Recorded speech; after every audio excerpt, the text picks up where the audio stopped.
Before central heating, people had no choice but to use wild, unsafe, and sometimes shocking methods to stay warm. What hidden dangers and clever hacks made their homes cozy despite the chill? Before central heating became the norm, American families gathered around open hearth fireplaces that dominated their living spaces. These weren't just decorative features, they were lifelines during brutal winters. Wood crackled and popped while coal glowed red hot, sending precious warmth into rooms where entire families huddled together after sunset. The massive stone or brick chimneys stretching up through house roofs weren't architectural flourishes either. They were engineering necessities, drawing smoke and dangerous fumes away from sleeping children and working parents. Without them, families would have choked on their own heating efforts. Makes sense, right? But here's the catch that modern homeowners can barely fathom. Warming one room meant everywhere else stayed bone-chillingly cold. Bedrooms upstairs turned into ice boxes, kitchens became freezer compartments. Only that single room with the roaring fire offered any real comfort, which explains why families spent entire evenings crowded around the hearth, doing everything from mending clothes to preparing meals. The weird part is how much work these fireplaces demanded. Someone had to constantly feed the flames, whether tossing in split logs or shoveling chunks of coal. Let the fire die overnight, and you'd wake up to a house colder than a meat locker. Kids often drew the short straw for this job, stumbling through dark mornings to restart fires that had burned down to glowing embers. Then there's the sheer amount of fuel families needed. Cord after cord of seasoned wood, ton after ton of coal delivered by horse-drawn wagons, then later by trucks. Storage became a major concern. Where do you stack months' worth of heating materials without taking over your entire yard or basement? These open fireplaces shaped how families lived, worked, and even slept. Parents moved beds closer to main rooms during winter months. Children shared blankets and body heat. Everyone owned thick wool clothing for indoor wear, not just outdoor adventures. Well, this setup worked for generations, but Americans eventually grew tired of heating just one room while the rest of their homes felt like Arctic caves. Something more efficient was desperately needed. Once Americans figured out that open fireplaces were basically fancy ways to heat the outdoors, cast iron stoves started showing up everywhere after the 1800s. Benjamin Franklin gets credit for one of the most famous designs, though the man was probably too busy inventing everything else to worry about patent royalties. These Franklin stoves were game changers. Instead of watching most of your heat disappear up the chimney like smoke signals to nowhere, families could actually warm entire rooms. The cast iron held heat long after the fire died down, which meant you weren't constantly feeding logs into a hungry fireplace that never seemed satisfied. But here's the thing about wood-burning stoves. They turned every family into part-time lumberjacks. Chopping wood became a year-round obsession. Fathers taught sons how to split logs properly, and everyone knew which trees burned best. Oak was gold, pine was quick and dirty. Birch bark made excellent kindling, assuming you could find any birch trees that hadn't already been stripped bare by your neighbors. Stacking wood became an art form too. Neat piles meant dry wood. Messy piles meant you'd be cursing wet logs come January. Smart families started cutting wood for next winter while this winter's wood was still burning. Always one season ahead, always planning. The beauty of these stoves went beyond heating, though. That flat top turned into the family's cooking surface. Mothers balanced pots and pans on the hot iron, adjusting heat by moving cookware closer to or further from the fire. Some stoves even had small ovens built right in. One fire, multiple jobs. Makes sense, right? Wealthy families might have 2 or 3 stoves scattered through their house. Kitchen stove, parlor stove, maybe one upstairs for the bedrooms. Poor families may do with one central stove and hope the heat would spread. Either way, someone had to tend those fires, clean out ashes, and keep wood supplies steady. Then there was something else heating American homes that burned longer and hotter than any piece of wood ever could. While wood stoves were making homes warmer, something even better was lurking underground. Coal. This black rock could burn hotter and longer than any piece of wood you could split. By the early 1900s, smart homeowners were ditching their wood piles for coal bins. Coal stoves looked similar to wood burners, but they packed a serious punch. You could load one up in the morning and still have glowing embers by evening. No more getting up every few hours to toss another log on the fire. The heat was intense and steady. City neighborhoods developed their own rhythm around coal deliveries. Huge trucks would rumble down streets, and workers would shovel tons of black chunks down chutes into basement bins. Kids would watch wide-eyed as mountains of coal disappeared into their homes. The coal man became as regular as the milkman. Then there were the basement coal furnaces. These monsters were a completely different animal. Instead of heating just one room, they had ductwork spreading warmth throughout entire houses. Families could actually use their bedrooms and bathrooms without shivering. Revolutionary stuff. But coal came with its own headaches. Every single day, someone had to trek down to the basement and shovel coal into the furnace. The ashes had to be hauled out regularly, too. Your hands stayed black, and coal dust seemed to settle on everything. Laundry day meant dealing with soot-covered clothes. And the weird part is, people loved it anyway. Sure, coal was messy and required daily attention, but it beat freezing half to death every winter. Families developed routines around feeding their coal furnaces, like caring for a pet that happened to heat their homes. Coal bins became status symbols in some neighborhoods. The bigger your bin, the warmer your winter would be. Smart families ordered coal in late summer when prices dropped, filling their bins to the brim before the cold hit. Well, coal wasn't the final answer either. Technology kept marching forward, and soon homeowners discovered something that promised even less work and cleaner heat. After decades of shoveling coal and dealing with dusty ash piles, Americans were ready for something cleaner. Enter oil burners in the 1940s and 50s. These weren't just minor upgrades. They completely changed how families heated their homes.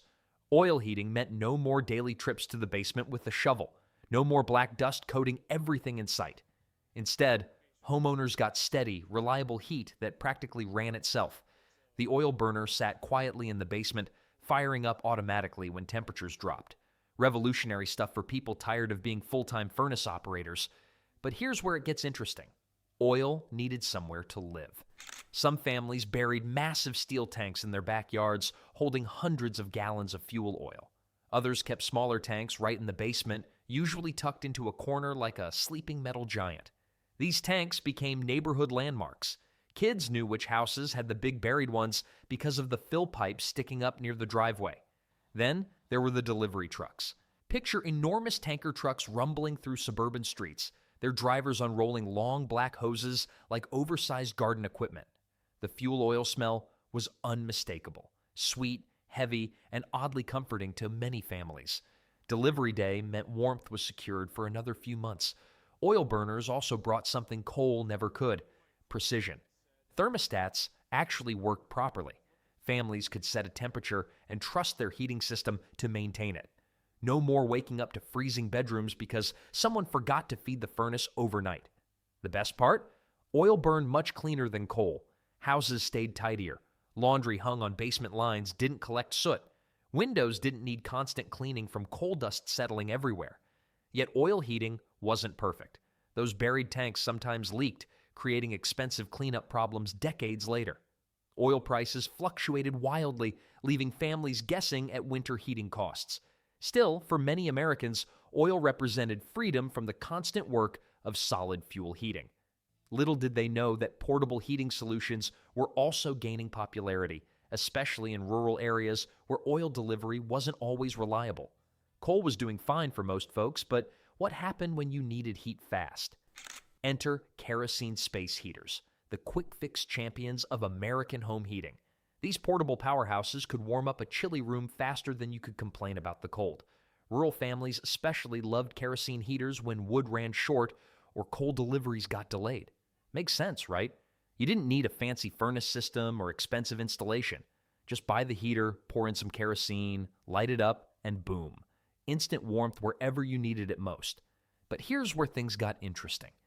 Kerosene heaters demanded respect, and for good reason. One careless moment could turn your cozy evening into a very bad night. Families learned quickly to keep these heaters away from curtains, papers, and anything else that might catch fire. The smell was another story entirely. That distinctive kerosene odor became as much a part of winter as frost on the windows.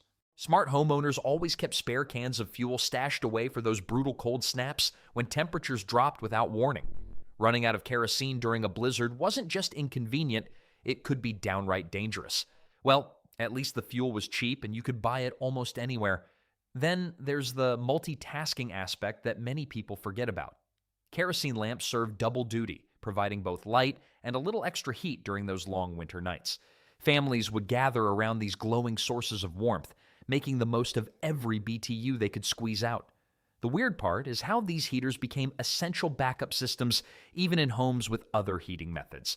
Your main furnace breaks down, fire up the kerosene heater, guests coming to stay in that freezing spare bedroom. Kerosene to the rescue. They were like the Swiss Army knife of home heating. Of course, keeping flames burning safely inside your house was just one way Americans tackled the heating challenge. Some folks wanted something even more convenient, fuel that came from tanks instead of cans. Coal was dirty and wood took forever to chop, but what if you could heat your home with gas that came in a tank? Enter propane and liquefied petroleum gas, or LPG as the fuel companies like to call it. This stuff changed everything for families living miles away from city gas lines. Rural America fell in love with propane heaters starting in the 1940s and 50s. Why wouldn't they? No more hauling coal buckets or splitting logs until your back ached. Instead, you got a big white tank sitting outside your house like a metallic pet that never needed feeding. Well, except when the propane truck showed up every few months to fill it back up. The beauty of propane was its flexibility. Large tanks could heat entire homes through central systems, while smaller portable units worked perfectly for spot heating. Got a drafty bedroom? Roll in a propane heater? Basement workshop too cold? Same solution. These heaters came in all shapes and sizes, from squat little cylinders to tall cabinet-style units that looked almost like furniture. But here's what really sold people on propane. It worked for cooking too. Families could run their stoves, ovens, water heaters, and home heating all on the same fuel supply. Talk about convenience. No more juggling different fuel sources or wondering if you had enough wood chopped for dinner and warmth. Then there was the instant heat factor. Strike a match, turn a valve, and boom. You had flames dancing and warmth flowing. No waiting for coal to catch or wood to get going. Propane responded immediately, which made it perfect for those bone-chilling mornings when you needed heat right now. Of course, having gas appliances in your home meant learning about safety valves and proper ventilation. Carbon monoxide detectors weren't common yet, so families had to be extra careful about gas leaks and proper airflow. Makes sense, right? While propane solved heating problems for many Americans, city folks were discovering something completely different. Metal radiators that hissed and clanged their way through winter nights. While families were wrestling with kerosene fumes and propane tanks, something much more sophisticated was quietly taking over American homes. Metal radiators started appearing in houses across the country, connected to an intricate network of pipes that snaked through walls and basements like a circulatory system. The heart of this operation was the basement boiler. This metal beast heated water until it turned to steam or stayed liquid but scalding hot. Then physics took over. The heated water or steam traveled through pipes to every room, warming up those distinctive metal radiators that became as common as kitchen tables. But here's the thing about radiator heat. It had personality. These systems didn't just warm your house quietly. They announced themselves with authority. Steam radiators hissed like angry cats when they fired up. Hot water systems clanged and knocked as pipes expanded and contracted. Some radiators gurgled, others banged so loudly they could wake the dead. Kids quickly learned that radiators served double duty during winter months. Wet mittens, soggy socks, and damp scarves found their way onto these metal heat sources every single day. The radiator became the family's unofficial drying rack, and many children have memories of that particular smell when wool met hot metal. Then there's the fascinating part about temperature control. Most radiator systems were either on or off. Room too hot? Open a window too cold? Wait for the boiler to kick in again? Some radiators had valves you could adjust, but many families just lived with whatever heat the system decided to provide. The genius of radiator heating was its reliability. No electricity needed for the basic function. Gravity and water pressure did most of the work. Even when power went out during winter storms, homes with these systems often stayed reasonably warm for hours. Many older buildings today still depend on radiator systems installed decades ago. They keep chugging along, hissing and clanging their way through winter after winter. But Americans were also discovering something completely different. Heat that required no boilers, no pipes, and definitely no basement monsters. While families were wrestling with coal deliveries and oil tank installations, something much simpler was quietly plugging into wall outlets across America. Electric heaters didn't need chimneys, fuel trucks, or basement boilers. Just flip a switch and instant warmth. After World War II, electric baseboard heaters became the lazy person's dream heating solution. No more hauling wood or shoveling coal ashes at 6 in the morning. These slim metal units hugged the walls like sleeping cats, barely noticeable until you needed them. The appeal was obvious: clean, quiet, and they fit anywhere you had an electrical outlet. Portable electric heaters were even better for quick fixes. That drafty bedroom upstairs? Roll in a space heater. Bathroom too cold for morning showers? Another heater solved the problem. Some looked like little metal towers with glowing coils, others resembled oversized toasters. The fancier models had timers and thermostats, making them feel almost futuristic. But here's the catch nobody talked about in those early advertisements. Electric heat was expensive, really expensive. Families who switched from coal or wood got a rude awakening when their first electric bill arrived. What seemed like a bargain in convenience became a monthly budget killer. Makes sense, right? Electricity has always cost more per unit of heat than burning stuff directly. Then there's the safety factor. Electric heaters were marketed as clean heat with no dangerous fumes or fire risks. Well, that wasn't entirely true. Plenty of house fires started from space heaters placed too close to curtains or forgotten overnight. The glowing coils could reach temperatures hot enough to ignite anything that touched them. Despite the costs, electric heating found its perfect niche. Bathrooms, spare bedrooms, and those impossible-to-heat corners where running ducts made no sense. Many families used electric heaters as backup systems when their main heating failed during winter storms. Electric heat represented America's growing love affair with convenience over cost. But some homeowners were about to discover an entirely different approach to staying warm, one that required massive basement installations and created sounds that could wake the dead. Picture a mechanical monster lurking in your basement. That's what gravity-fed furnaces looked like to most folks back in the day. These beasts didn't need electricity or fancy pumps to work their magic. They relied on something much simpler and way more reliable. Hot air rises, cold air falls. Basic physics became the backbone of home heating for millions of Americans. The furnace sat like a giant metal octopus in the basement, with massive ducts sprawling out in every direction. Those thick, flexible arms snaked their way up through the house, delivering warm air to rooms above. People called them octopus furnaces for obvious reasons. 8 or 10 huge ducts wrapped around basement ceilings, looking exactly like tentacles reaching toward every corner of the house. The sight was both impressive and slightly terrifying, especially if you were a kid sent downstairs to check on the furnace. These systems burned whatever fuel was available. Coal was popular early on, then oil took over, and eventually natural gas joined the party. The fire heated air in a large chamber, and that warm air naturally rose through the ducts. Meanwhile, cold air from upstairs rooms sank back down through return ducts, creating a continuous cycle. But here's the weird part about gravity furnaces. They demanded enormous basements and incredibly wide ducts. Regular heating ducts today look tiny compared to these monsters. The ducts had to be massive because gravity alone moved the air, without any fans pushing things along. Cleaning became a regular nightmare. Dust, soot, and debris accumulated in those giant tentacles constantly. Homeowners spent weekends crawling around their basements, disconnecting duct sections and scrubbing them clean. The furnace itself needed attention too, especially if it burned coal. Then there's the matter of control. These systems heated your house, or they didn't. No fancy thermostats or zone heating. The whole house got warm together, or everyone stayed cold together. Room-by-room comfort was still decades away. While gravity furnaces ruled basements across America, folks upstairs were getting creative with personal heating solutions that didn't require massive mechanical octopi lurking below. Before fancy heating systems took over, Americans mastered the art of staying warm without cranking up a furnace. Personal heating was serious business, and families passed down their best tricks like family recipes. Hot water bottles ruled the bedroom scene for decades. Fill one with boiling water from the kettle, wrap it in a towel, and toss it under the covers before bedtime. Your feet would thank you all night long.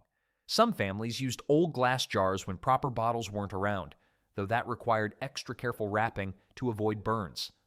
But here's where things get interesting. People heated bricks and stones right in the fireplace or on top of wood stoves. These makeshift bed warmers held heat for hours, turning cold sheets into cozy retreats. Farmers especially loved this trick because stones cost nothing and worked better than most store-bought gadgets. Electric blankets changed everything in the 1950s and 60s. Suddenly, you could dial up your exact temperature preference without getting out of bed. Early models were thick and heavy, with wires you could actually feel running through the fabric. Safety was hit or miss back then. Some folks worried about getting electrocuted in their sleep. Then there's the clothing strategy most families swore by. Why heat the whole house when you could just layer up? Thick wool socks, long underwear, and heavy sweaters became indoor uniforms during winter months. Smart families kept warm robes and slippers by every bed. Quilts deserve special mention here. These weren't just bed covers. They were engineering marvels. Grandmothers stuffed them with down feathers, cotton batting, or whatever insulation they could find. The heavier the quilt, the warmer you stayed. Some creative souls heated flat irons on the stove and wrapped them in cloth for portable warmth. Others filled small metal containers with hot coals from the fireplace, though this required serious caution. Well, these personal heating methods kept families comfortable long before thermostats became standard. Sometimes the simplest solutions worked best, especially when your heating budget was tight and creativity mattered more than convenience.